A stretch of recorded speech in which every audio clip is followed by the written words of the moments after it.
एक समय की बात है, रामनगर नाम के एक सुंदर से गांव में रमेश नाम का आदमी अपनी पत्नी के साथ रहता था। रमेश एक नंबर का मूर्ख और बड़ा ही कामचोर आदमी था। उसे सारा दिन कोई काम तो था नहीं, बस वो पूरा दिन घर में पड़ा हुआ सोता रहता था। रमेश की पत्नी रमेश से बहुत परेशान थी, क्योंकि वो कोई काम नहीं करता था। अगर उसे कोई काम मिल जाता था तो सही, वरना रमेश और उसकी पत्नी को 4-4 दिन तक भूखा रहना पड़ता था। एक दिन रमेश की पत्नी रमेश से परेशान होकर उससे गुस्से में कहती है, सुनिए जी, आप जाकर या तो कोई काम कर लीजिए, वरना आप इस घर से निकल जाइए। आप जानते हैं ये घर मुझे मेरे पिताजी ने दिया है। अगर आप कोई काम करते हैं तो आप इस घर में रह सकते हैं, वरना आप यहाँ तब तक मत आना जब तक आपको कोई काम न मिल जाए। इस बात पर रमेश कहता है, ये तुम क्या कह रही हो, मैं कहाँ रहूँगा?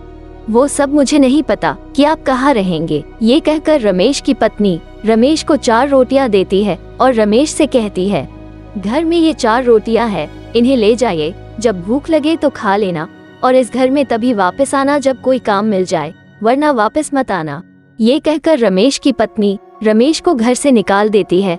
रमेश वो रोटियां लेकर घर से चला जाता है और सोचता है, अब मैं क्या करूँगा? अब काम भी करना पड़ेगा और आराम भी नहीं मिलेगा। खैर, रमेश अपनी पत्नी के गुस्से से डरकर काम ढूंढने निकल पड़ता है। रमेश सबसे पहले अपने गांव के साहूकार के पास ये सोचकर जाता है कि वो उसे जरूर काम पर रख लेगा। रमेश साहूकार के पास जाकर कहता है, सेठ जी, मुझे काम की जरूरत है, मुझे आप अपने यहाँ काम पर रख लो। साहूकार रमेश की मूर्खता और कामचोरी के बारे में जानता था, इसलिए वो रमेश से कहता है, मेरे यहाँ तेरे जैसे लोगों के लिए कोई काम नहीं है, अब यहाँ से जा, मेरा समय बर्बाद मत कर, मुझे और भी काम है। ये कहकर साहूकार रमेश को डांटकर भगा देता है। इसके बाद रमेश सारा दिन काम की तलाश में एक गांव से दूसरे गांव में भटकता रहता है, लेकिन उसे कोई काम नहीं मिलता। वो अपने घर भी नहीं जा सकता था, क्योंकि उसकी पत्नी ने गुस्से में उससे कहा था कि बिना नौकरी के घर वापस मत आना। जब रमेश चलते चलते थक गया तो वो थोड़ा आराम करने के लिए एक नदी के पास जाकर बैठ गया। अब उसे तेज भूख भी लग रही थी। उसने अपनी पाटली से खाने के लिए सूखी रोटियां बाहर निकाली, लेकिन उसे इतनी तेज भूख लगी थी कि इन 4 रोटियों से उसका पेट नहीं भरने वाला था। रोटियों को देखकर वो बार बार सोचने लगा, अगर सारी रोटियां मैंने अभी खा ली तो बाद में मैं क्या खाऊंगा? इसी उधेड़बुन में रमेश हर बार रोटियों को पोटली से निकालकर गिनता और वापस अंदर रख देता। आखिर में जब उसे कुछ नहीं सूझा तो उसने भगवान से मदद मांगने की सोची। वो नदी के सामने हाथ जोड़कर खड़ा हो गया और बोला, हे भगवान, अब आप ही मेरी मदद करो। मुझे तेज भूख लगी है, लेकिन इन 4 रोटियों से मेरा पेट नहीं भरने वाला, और इन रोटियों को अभी खा लिया तो कल क्या खाऊंगा? मुझे तो अभी कोई नौकरी भी नहीं मिली है। अब तुम ही बताओ कि मैं क्या करूं? मैं 1 खाऊं, 2 खाऊं, 3 खाऊं या चारों खा जाऊं? उस नदी में 4 परियां रहती थी, जो रमेश की बातें सुनकर डर गईं। उन्हें लगा कि कुएं के बाहर कोई राक्षस आया है जो उन्हें खा जाएगा। बस इसी डर के मारे चारों परियां राक्षस से दया की भीख मांगने नदी से बाहर निकल आईं। नदी से बाहर आते ही उन्होंने रमेश के आगे हाथ जोड़कर कहा, हे राक्षस राज, आप बहुत शक्तिशाली हैं। आप बेवजह चारों खाने के बारे में सोच रहे हैं। अगर आप हम पर दया करें तो हम आपको कुछ ऐसी चीजें दे सकते हैं जो आपके बहुत काम आएंगी। परियों को अपने सामने देखकर रमेश हैरान रह गया और उसे समझ नहीं आया कि वो परियों से क्या बोले। रमेश को चुप देखकर परियों ने समझा कि राक्षस राज ने उनकी बात मान ली है, इसलिए उन्होंने रमेश को एक कठपुतला और एक कटोरा देते हुए कहा, हे राक्षस राज, ये कठपुतला आपकी हर बात मानेगा। आप जो कहेंगे ये वो ही करेगा, और ये कटोरा आप जो खाना चाहेंगे वह आपको खाने के लिए देगा। ये कहकर परियां कुएं में वापस चली गईं।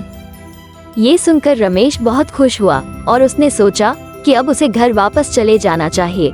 ये सारी चीजें देखकर उसकी पत्नी बहुत खुश होगी, लेकिन तब तक बहुत रात हो चुकी थी, इसलिए वो पास के एक गांव में पहुंच गया। उस गांव में उसे एक आदमी दिखा। रमेश ने उस आदमी से रात भर के लिए उसे अपने घर में ठहराने की प्रार्थना की। सुनिए, क्या मैं आज रात आपके यहाँ रुक सकता हूँ? रात बहुत हो गई है। उस आदमी ने रमेश से कहा, वो सब तो ठीक है, पर बदले में मुझे क्या मिलेगा?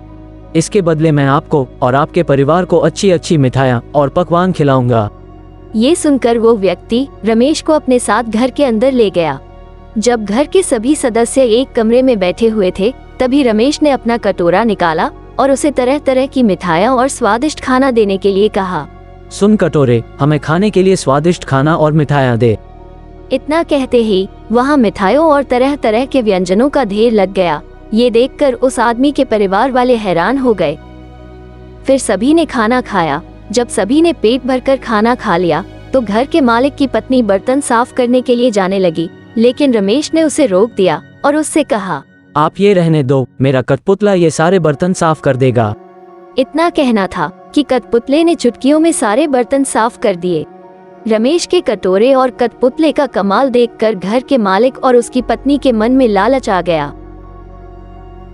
फिर जब रमेश सो गया तो उसके सोते ही दोनों पति पत्नी ने उसके झोले से सारी चीजें चुरा ली और उनकी जगह नकली कटोरा और कठपुतला रख दिया। अगली सुबह जब रमेश उठा, उसने हाथ मुंह धोया और चुपचाप झोला उठाकर घर की तरफ चल दिया। जब रमेश घर पहुंच गया तो घर पहुंचते ही उसने अपनी पत्नी के सामने बड़ी बड़ी डींगे मारनी शुरू कर दी। भाग्यवान, अब तुम्हें कोई भी काम करने की जरूरत नहीं है और न ही खाने पीने की चिंता करने की जरूरत है। तुम जो कहोगी वो काम ये कठपुतला कर देगा और जो खाना चाहोगी उसे ये कटोरा तुम्हारे सामने ला देगा। लेकिन रमेश की पत्नी को रमेश की बातों पर बिल्कुल विश्वास नहीं हुआ। मैं तुम्हारी बात नहीं मानती, तुम साबित करके दिखाओ। फिर क्या था, रमेश ने अपने कटोरे और कठपुतले को करतब दिखाने को कहा। सुन कटोरे, हमें खाने को कुछ दे, और सुन कठपुतले, तू घर की सफाई कर। लेकिन वो दोनों चीजें तो नकली थी, तो भला अपना जादू कैसे दिखाती। ये देखकर रमेश की पत्नी और ज्यादा नाराज हो गई और उसे बहुत डांटा। तुम्हारे बस का कुछ नहीं है, तुम हमेशा मूर्ख और कामचोर ही रहोगे। पत्नी की बात सुनकर रमेश उदास हो गया और वापस उसी नदी के पास जाकर बैठ गया जहां उसे परियों ने जादुई कटोरा और कठपुतला दिया था। उसे कुछ सूझ नहीं रहा था कि क्या करे और वो फूट फूट कर रोने लगा। जब परियों को रोने की आवाज सुनाई दी तो उसके रोने की आवाज सुनकर चारों परियां कुएं से बाहर आ गईं और रमेश से उसके रोने का कारण पूछा। क्या हुआ, तुम रो क्यों रहे हो? परियों के पूछने पर रमेश ने उन्हें सारी कहानी सुनाई। उसकी बात सुनकर परियों को हंसी आ गई। उन्होंने कहा, हमने तो तुम्हें खतरनाक राक्षस समझा था, इसलिए तुम्हें खुश करने के लिए वो करामाती चीजें दी थी, लेकिन तुम तो बहुत ही साधारण इंसान हो। तुम परेशान मत हो, हम तुम्हारी मदद करेंगे। हम तुम्हें एक जादुई रस्सी और एक डंडा दे रहे हैं। इन्हें लेकर एक बार फिर उसी घर में जाना जिन्होंने तुम्हारी चीजें चुराई थी। इस रस्सी से उन्हें बांध देना और डंडे से खूब पीटना। इसके बाद वो परिवार तुम्हें तुम्हारी चीजें वापस दे देगा। रमेश परियों की बात सुनकर खुश हो जाता है और वो परियां रमेश को जादुई डंडा और रस्सी देकर नदी में वापस चली जाती है। परियों की बात मानकर रमेश फिर उसी गांव के उसी घर में चला जाता है। उसने घर के मालिक से कहा, क्या आज रात भी मैं तुम्हारे यहाँ रुक जाऊं? इस बार मैं बदले में तुम्हें नया जादू दिखाऊंगा। उस आदमी ने लालच में आकर फिर से रमेश को अपने घर में रुकने की इजाजत दे दी। ठीक है, तुम रुक सकते हो। घर के अंदर जाकर रमेश ने जादुई रस्सी से कहा, सुन जादुई रस्सी, अपना काम कर। आदेश मिलते ही जादुई रस्सी ने घर के मालिक और उसकी पत्नी को बांध दिया और उस डंडे ने उनकी जमकर पिटाई शुरू कर दी। दर्द के मारे दोनों पति पत्नी जोर जोर से चिल्लाने लगे और रमेश से माफी मांगने लगे। हमें माफ कर दो। तुमने मुझे धोखा दिया है। तुमने मेरा सामान चुराकर मेरा भरोसा तोड़ा है। जब तक तुम मेरी चीजें वापस नहीं करोगे तब तक ये डंडा नहीं रुकेगा। इतना सुनते ही पति पत्नी ने रमेश से कहा, ठीक है, हम तुम्हें तुम्हारा सामान देते हैं। इसके बाद रमेश ने रस्सी और डंडे को रुक जाने का आदेश दिया। फिर उन्होंने रमेश को उसका सामान वापस कर दिया। दोनों चीजें मिलते ही रमेश खुश हो गया और वो खुशी खुशी अपने घर वापस लौट गया। रमेश को देखकर उसकी पत्नी गुस्से में चिल्लाई, तुम फिर लौट आए। अगर तुम घर के अंदर घुसे तो मैं बेलन से तुम्हारी पिटाई करूंगी। ये सुनकर रमेश ने मन ही मन रस्सी और डंडे को आदेश दिया कि वो उसकी पत्नी को बांधे और उसकी पिटाई शुरू कर दे। रस्सी और डंडे का कमाल देखकर रमेश की पत्नी डर गई और रमेश से वादा किया कि वो फिर कभी उसके साथ बुरा व्यवहार नहीं करेगी। मुझे माफ कर दीजिए, मैंने आपके साथ गलत बर्ताव किया। रमेश ने अपनी पत्नी को माफ कर दिया और फिर इसके बाद रमेश ने अपनी पत्नी को जादुई कटोरे और कठपुतले का कमाल दिखाया। तो हमें इस कहानी से ये सीख मिलती है कि हमें कभी किसी के साथ धोखा नहीं करना चाहिए और नहीं लालच करना चाहिए, इसका परिणाम हमेशा बुरा ही होता है। तो अगर आपको हमारी ये कहानी अच्छी लगी है तो हमारी वीडियो को लाइक और शेयर कर दे। साथ ही हमारे चैनल को सपोर्ट करने के लिए हमारे चैनल को सब्सक्राइब जरूर कर दे।